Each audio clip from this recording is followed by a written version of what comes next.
এই দুনিয়ার পুরো জীবনটা এটা হচ্ছে লালসাময় একটা জীবন, লোভ, মরিচিকা, মায়াজাল। এই মায়াজালে আমরা আটকে আছি, ফলে মৃত্যুর কথা আমরা ভুলে গিয়েছি। পাগলের মতো ছুটছি, আরো টাকা লাগবে, আরো খ্যাতি লাগবে, আরো যশ লাগবে, আরো দাপট লাগবে। আমার এত টাকা দিয়ে কি হবে, এত সম্পদ দিয়ে কি হবে, এত ব্যস্ততা দিয়ে কি হবে তোমার? স্টপ, থামুন, অনেক হয়েছে। আম্মা থামুন, take a rest, take a breath and think about death. Think that you have to go back to your Lord. একটু বসেন না, একটু ভাবেন যে আমাকে চলে যেতে হবে, চলে যেতে হবে। এই কোলাহল, এই ব্যস্ততা, এগুলো থাকবে, থাকবো না আমি। সাইয়েদনা ওমর ফারুক বলেছেন, মুতু ক্বাবলা আন তামুতু, মরার আগে একবার মরো। হাসিবু ক্বাবলা আন তুহাসাবু আলাইকুম, তোমার হিসাব নেওয়ার আগে তুমি একবার নিজের হিসাবটা করো না। কাগজ বের করে একটু লিখো না, কি কি ভালো কাজ করছিলা, যেগুলো দিয়ে নাজাতের ওসিলা হতে পারে, 1 2 3, আর কি কি আকাম কুকাম করছো দেখো না, লিখে দেখো তোমার অবস্থাটা কি। মরার আগে একবার মরো। মরার আগে খাটের মধ্যে শুয়ে শটান করে চোখ বন্ধ করে একবার মরার ভান করে দেখেন কেমন লাগে। চোখটা বন্ধ করেন আর ভাবেন আপনি নাই, কি কি হতে পারে ভাবেন।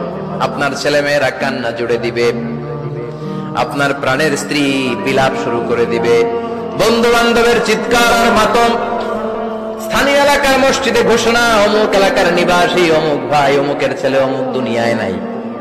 সব আত্মীয়রা চলে আসবে, ফেসবুকে স্ট্যাটাস দেয়া হবে, সবাই সবাইকে জানাবে বিকাল 4টায় অমুক হাই স্কুল ময়দানে আপনার জানাজা। ছুটে আসবে, সবাই ছুটে আসবে আপনাকে শেষ বিদায় দিতে, গুড বাই জানানোর জন্য, আল ওয়াদা, বিদায় জানাতে আসবে সবাই।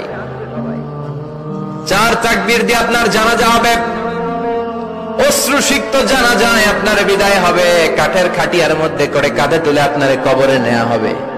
আগে থেকে খুঁড়ে রাখা কবরটার মধ্যে আপনারে বিছিয়ে দেয়া হবে। বাঁশের কচি দিয়ে তার উপরে মাটির চাপা দিয়ে সব চলে যাবে। ভাবেন না একবার চোখ বন্ধ করে, this is the circle of life, this is the nature of life. এটা সবার হবে, আমার হবে, আপনার হবে। এত মায়া, এত ভালোবাসা কই যাবে? কেউ থাকবে না, সবাই আপনার অন্ধকার কবরে রেখে দিয়ে চলে আসবে। উপরে বাঁশের কঞ্চি, তার উপরে মাটির চাপা, অন্ধকার আর অন্ধকার। এই অন্ধকার যেন শেষ হতে চায় না, শুধুই অন্ধকার, ঠিক কিনা? এজন্য আমাদের চলে যেতে হবে। দাদা গেল, চাচা গেল, মামা গেল, আমাদেরকেও যেতে হবে, জোরে কোন ঠিক কিনা? একদিন মাটির ভেতরে হবে ঘরে মন আমার, কেন বন্ধ দালান ঘর, প্রাণ পাখি উড়ে যাবে পিঞ্জর ছেড়ে,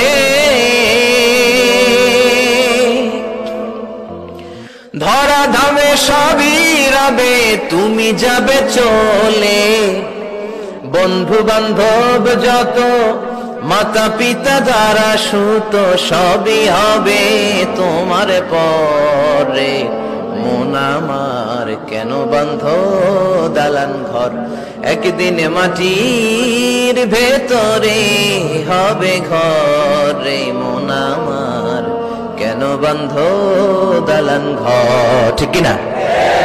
সব পরে থাকবে, চলে যেতে হবে আমাদেরকে। এজন্য আখিরাতের কথা যেন আমাদের স্মরণ হয়। বিশ্বনবী বলতেন, নাহাইতুকুম আন জিয়ারাতিল কুবুর, আমি তোমাদেরকে কবর জিয়ারত করতে আগে নিষেধ করতাম, কিন্তু এখন নিষেধাজ্ঞা প্রত্যাহার করে নিলাম। এখন সব সময় তোমরা কবরের সামনে যাবা আর জিয়ারত করবা। কবরস্থানে জানতো বড়ুয়া কৃষ্ণপুরের এই গ্রামের কবরস্থান আছে কোন দিকে? পূর্ব দিকে আছে, গোখরার জলের ওদিকে। যান আপনারা, একটু যাবেন, একটু গেলে আখিরাতের কথাটা স্মরণ হবে।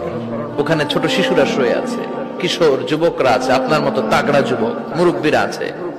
এরা এই এলাকায় থাকতো, এরা আকাশ থেকে নেমে আসে না, এই এলাকার সন্তান, আজ নাই।